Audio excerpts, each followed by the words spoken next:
ಶುಕ್ರವಾರದ ದಿನ ಒಂದು ಮಸೀದಿಯ ಮುಂದೆ ಒಬ್ಬರು ಕೈಚಾಚಿ ದುಡ್ಡು ಬೇಡುತ್ತಿದ್ದಾರೆ.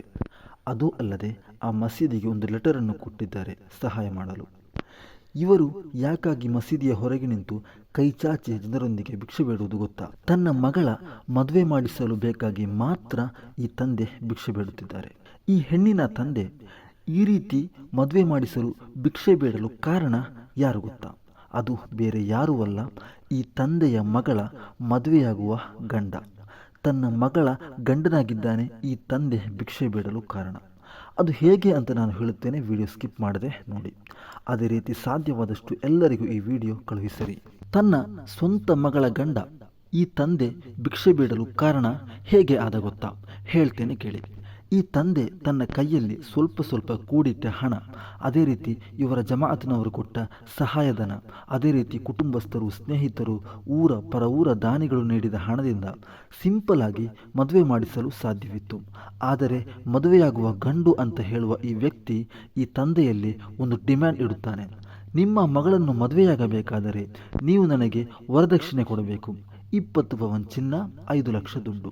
ಪಾಪ ಈ ಬಡ ಕುಟುಂಬದ ತಂದೆ ಎಲ್ಲಿಂದ ಇಷ್ಟೊಂದು ದುಡ್ಡು ತರಲಿ? ಈ ಸಂಬಂಧ ಬೇಡ ಅಂತ ಹೇಳಲು ಆಗಲ್ಲ, ಯಾಕೆಂದರೆ ಇವರದ್ದು ಬಡ ಕುಟುಂಬ. ಬೇಡ ಅಂತ ಹೇಳಿದರೆ ಬೇರೆ ಸಂಬಂಧಗಳು ಬರಲ್ಲ. ನೋಡಿದವರು ಮನೆ ಅಂತಸ್ತು ನೋಡಿ ಬೇಡ ಅಂತ ಹೇಳುತ್ತಾರೆ. ಅವರು ಹೇಳಿದ ವರದಕ್ಷಿಣೆ ಆಯಿತು ಅಂತ ಈ ಬಡ ಕುಟುಂಬದ ತಂದೆ ಒಪ್ಪಿಕೊಳ್ಳುತ್ತಾರೆ. ಈ ತಂದೆ ಒಂದು ದಿನಕ್ಕೆ 500ರಿಂದ 600 ರೂಪಾಯಿ ದುಡಿಯುವಾಗ ಇವರು ಹೇಳಿದ 5 ಲಕ್ಷ 20 ಪವನ್ ಚಿನ್ನ ಎಲ್ಲಿಂದ ಮಾಡಲಿ? ವರದಕ್ಷಿಣೆ ಕೊಡಲು ಬೇಕಾಗಿ ನಂತರ ಪ್ರತಿ ಶುಕ್ರವಾರ ಮಸೀದಿಯ ಮುಂದೆ ಹೋಗಿ ಜನರ ಮುಂದೆ ಕೈಚಾಚಿ ದುಡ್ಡು ಕೇಳುವುದು. ನಿಮ್ಮಂತಹ ಮದುಮಗ ಸಿಕ್ಕಿದ ಕಾರಣ ಆ ಬಡಪಾಯಿ ಭಿಕ್ಷೆ ಬೇಡುವಂತಾಯಿತು. ವರದಕ್ಷಿಣೆ ಎಂಬುದು ಇಸ್ಲಾಂ ಧರ್ಮದಲ್ಲಿ ಇಲ್ಲವೇ ಇಲ್ಲ. ವರದಕ್ಷಿಣೆ ಎಂಬುದನ್ನು ಇಸ್ಲಾಂ ಧರ್ಮ ಕಲಿಸಿಯೇ ಇಲ್ಲ.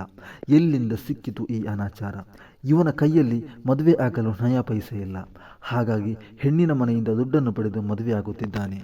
ನೀವು ಹೆಣ್ಣಿನ ಮನೆಯವರಿಂದ ವರದಕ್ಷಿಣೆ ಪಡೆದು ಮದುವೆಯಾಗುತ್ತೀರೆಂದಾದರೆ ಅದು ಇಡೀ ಗಂಡಸರಿಗೆ ಅವಮಾನ ಮಾಡಿದಂತೆ, ನಾಚಿಕೆಯಾಗಬೇಕು.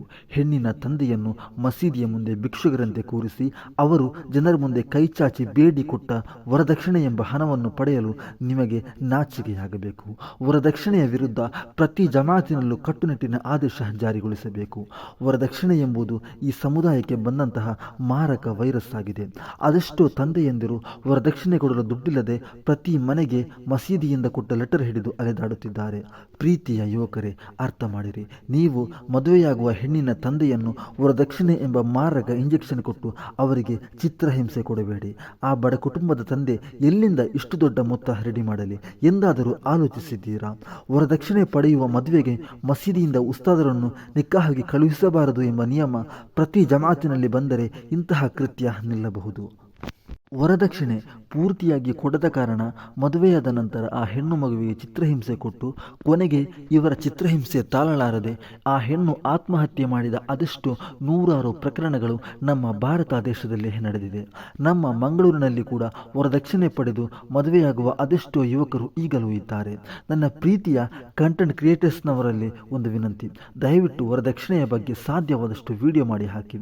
ಅದನ್ನು ನೋಡಿಯಾದರೂ ನಮ್ಮ ಯುವಕರ ಮನಸ್ಸು ಬದಲಾಗಲಿ. ಇವತ್ತಿನ ನನ್ನ ಈ ವಿಡಿಯೋ ನೀವು ಲೈಕ್ ಕೊಡದೇ ಇದ್ದರೂ ಪರವಾಗಿಲ್ಲ, ದಯವಿಟ್ಟು ಈ ವಿಡಿಯೋವನ್ನು ಸಾಧ್ಯವಾದಷ್ಟು ಎಲ್ಲ ಕಡೆ ಶೇರ್ ಮಾಡಿರಿ. ವರದಕ್ಷಿಣೆಯ ವಿರುದ್ಧ ನಾವೆಲ್ಲರೂ ಒಗ್ಗಟ್ಟಾಗಿ ಧ್ವನಿ ಎತ್ತೋಣ.